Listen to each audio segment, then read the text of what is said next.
Good morning everyone. आशा करी सकलेई खूब भालो आछो। आमादेर दिनटाओ आज शुरू हलो एमन अभिनवभावे। इटाचुनाते आजके आमादेर सेकेंड डे। এই সকালটা শুরু করলাম বাঁশির আওয়াজে, যা আমাদের এই ব্যস্ত জীবনে খুবই একটা রেয়ার ইনসিডেন্ট। সকাল এখন 7টা মতো বাজে আর আমাদের সকলের জন্য চা, বিস্কিট আর ট্রে ভর্তি শিউলি ফুল দিয়ে গেছেন ওনারা। আমরা সকালবেলা উঠে চাটা ভাবলাম বারান্দায় বসে এনজয় করব। তাই জন্য বারান্দায় বসে সবেমাত্র চাটা ঢালা হচ্ছে আর এমন সময় দেখি এই বাঁশিওয়ালা কাকু আমাদের ঠিক বারান্দার সামনে একটা চেয়ার টেনে বসে এমন অভূতপূর্ব বাঁশি বাজাতে শুরু করলেন। চারিদিকে এরকম শান্ত সবুজ পরিবেশের মধ্যে বাঁশির আওয়াজটা এত অপূর্ব লাগছিল যে কি বলবো।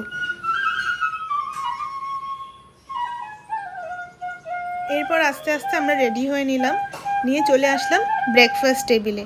ব্রেকফাস্টে আমাদের দেওয়া হয়েছিল ফুলকো ফুলকো লুচি, আলু ভাজা, ছোলার ডাল আর মিষ্টি, তার সাথে ছিল চা, কিছু কাটা ফলও ছিল।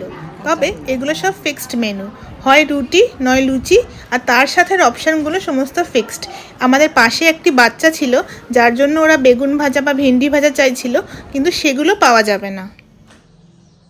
10টায় চেক আউটের টাইম, তাই ব্রেকফাস্ট করে সবাই আবার রুমে চলে আসলাম। নিয়ে অল্প টুকটাক যা গোছগাছ ছিল সেইটুকু করে রেডি হয়ে নিচ্ছি বেরোবো বলে। একদিনের এই সফরটা সত্যি খুব ভালো কাটলো। বেশি দূরে নয়, কিন্তু খুব সুন্দর মনোরম একটা জায়গা।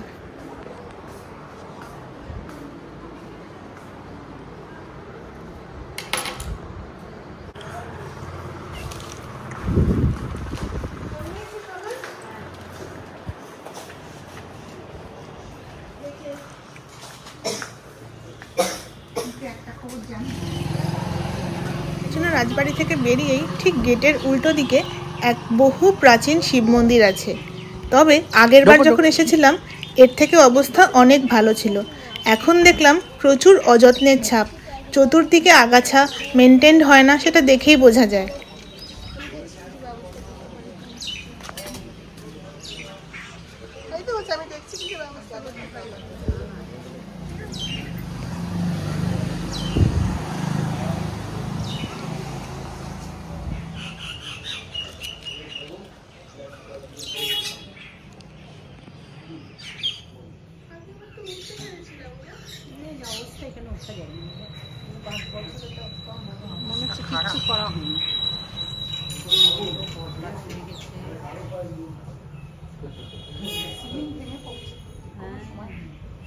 মাথাটা দেখো, মাথাটারও কি অবস্থা। চোখগুলো কি লাইভলি দেখো। সেটাই দেখছি।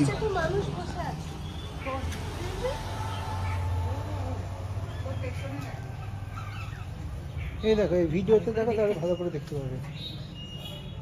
হ্যাঁ রে, এদিকটা এসো, এদিকটা এসো। হ্যাঁ রে, তোমার এরকম অবস্থা কেন বাবা? এবার আমাদের ফেরার পালা। গাড়িতে উঠবো, উঠে এবার বাড়ির পথে রওনা হব। আজ বিকেলে আবার একটু লক্ষ্মী পুজোর বাজার করতে যাওয়ার কথা আছে, সেই ব্লগ নিয়ে আবার ফিরে আসব। তোমাদের যদি আমাদের এই ব্লগগুলো ভালো লাগে তাহলে প্লিজ চ্যানেলটা লাইক করো আর সাবস্ক্রাইব করে দিও, আর সকলের সাথে একটু শেয়ার করো। সকলে ভালো থেকো, টাটা।